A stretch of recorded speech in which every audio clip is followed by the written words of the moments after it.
En este video, exploraremos la evolución de tipologías religiosas durante la Edad Media en Europa, desde la arquitectura paleocristiana hasta el siglo gótico. Analizaremos cómo estos estilos transformaron la herencia grecorromana y qué elementos clásicos lograron permanecer a lo largo de los siglos. También compararemos sus características, funciones, ideología y sus aportaciones al desarrollo de iglesias y monasterios medievales. Finalmente, veremos ejemplos concretos que nos ayudarán a entender esta transición histórica y arquitectónica. La arquitectura paleocristiana, desarrollada entre los siglos III y IV, marca el punto de partida de la arquitectura religiosa medieval. Este estilo surge justo cuando el cristianismo pasa de ser perseguido a convertirse en un culto permitido en el Imperio Romano. Esto provocó que sus primeros edificios religiosos adoptaran directamente elementos de la arquitectura clásica greco-romana. De la arquitectura clásica, el paleocristianismo hereda la planta basilical, el arco de medio punto, las columnas con capiteles romanos y la organización axial del espacio. Muchas de estas piezas se reutilizaban de edificios romanos, en el proceso llamado spolia, lo que muestra en continuidad directa con la tradición grecorromana. Por estos, elementos se transforman para servir a la nueva fe cristiana. El exterior se vuelve simple, mientras que el interior se convierte en el espacio sagrado. Se añade el ábside para el altar, se reorganiza la nave hacia la liturgia y aparecen mosaicos simbólicos que reemplazan el naturalismo clásico. Un buen ejemplo es la Basílica de Santa Sabina, con una estructura romana adaptada al culto cristiano. También el mausoleo de Gala Placidia, cuyo exterior sobrio oculta un interior profundamente espiritual. Así, la arquitectura paleocristiana toma la base romana, pero la redefine para crear una identidad religiosa completamente nueva. Después de la caída del Imperio Romano, Europa quedó fragmentada. En este contexto nació la etapa prerrománica, una expresión de nuevos reinos que buscaban identidad y estabilidad. En Hispania, los visigodos continuaron con la tradición romana. En el norte, en el reino de las Asturias, utilizaron la arquitectura como un símbolo de resistencia cristiana, y en el Imperio carolingio, Carlomagno impuso un renacimiento que recuperaba el orden clásico. Aunque el periodo prerrománico conserva elementos clásicos como el arco de medio punto, la modulación y los ejes longitudinales, también transforma la arquitectura. A través de muros que se vuelven más gruesos y rústicos, se reduce la ornamentación romana y todo se inclina hacia una arquitectura cristiana más austera, práctica y simbólica. Un ejemplo visigodo es San Juan de Baños.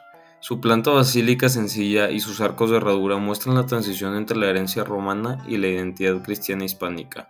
En cambio, Santa María del Naranco es un palacio austriano que revela mayor sofisticación en pisos superpuestos, contrafuertes y un interior rítmico y proporcionado. Más tarde se convirtió en iglesia, simbolizando la evolución entre el arte cristiano y el europeo. El prerrománico es esa etapa que anticipa el románico europeo, sólido, espiritual y profundamente ligado con el poder y la fe de la Nueva Europa. Durante los siglos XI y XII, el arte románico surgió en un contexto de fortalecimiento monástico y del auge de las peregrinaciones. Los monasterios se convirtieron en centros de poder religioso y económico, y miles de personas recorrían rutas como el Camino de Santiago. Se retoma varios elementos clásicos heredados de la arquitectura romana. Uno de ellos es el arco de medio punto, característico por su geometría simple y su gran estabilidad. También se recupera la bóveda de cañón, una cubierta continua semicircular que sustituye a las viejas techumbres de madera, haciéndolas más seguras contra incendios y más monumentales visualmente. Otro elemento heredado es la planta basilical, organizada en naves longitudinales, donde la nave central es más alta para jerarquizar el espacio y dirigir la mirada hacia el altar, y el ábside. Este orden especial proviene directamente de las antiguas basílicas romanas de reunión pública. Sin embargo, todos estos elementos fueron transformados en un lenguaje claramente románico. Los templos se hicieron robustos y pesados, con muros muy gruesos y que generaban una apariencia casi fortificada. La iluminación se redujo a pocas ventanas pequeñas, lo que creaba un ambiente controlado y recogido. Un ejemplo es la Catedral de Santiago de Compostela, cuya parte románica fue diseñada para soportar el intenso flujo de visitantes. Sus naves amplias, su ritmo de arcos y su deambulatorio permitían circular por el templo sin interrumpir las ceremonias. In the 12th century, the Gothic architecture started to appear. And it started to appear when Europe had a big change. So cities started to expand, the networks grew, the trade grew, and a lot of universities started to appear. So basically, when this change appeared, there was a need for larger, brighter, and more open churches. But Gothic builders did not abandon classical tradition. So we still can see the columns in Notre Dame de Paris that still follow a classic rhythm. We can see still the axiality in the Chartres Cathedral. Then they still preserve the proportion, like we can see in the Abbey of St. Denis. But Gothic architecture also innovated over the classical tradition. Like the Chartres Cathedral, we can see the pointed arch that distributed the weight more efficiently.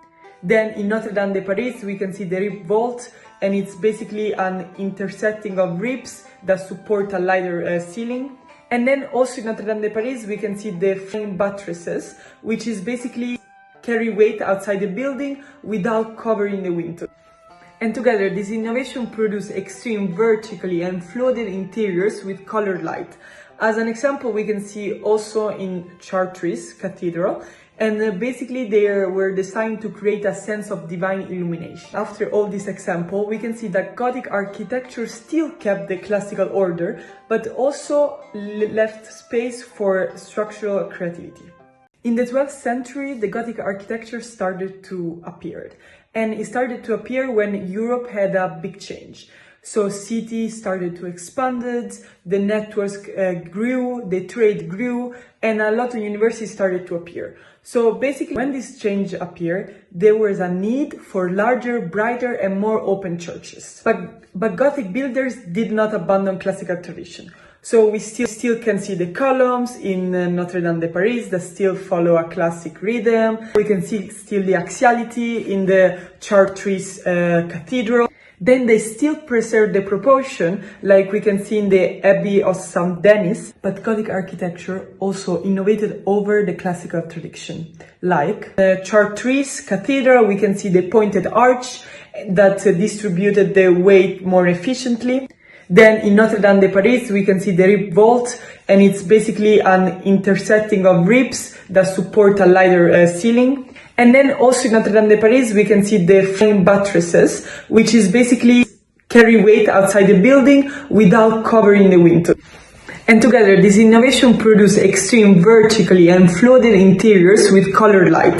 As an example, we can see also in Chartres Cathedral, and basically they were designed to create a sense of divine illumination. After all this example, we can see that Gothic architecture still kept the classical order, but also left space for structural creativity.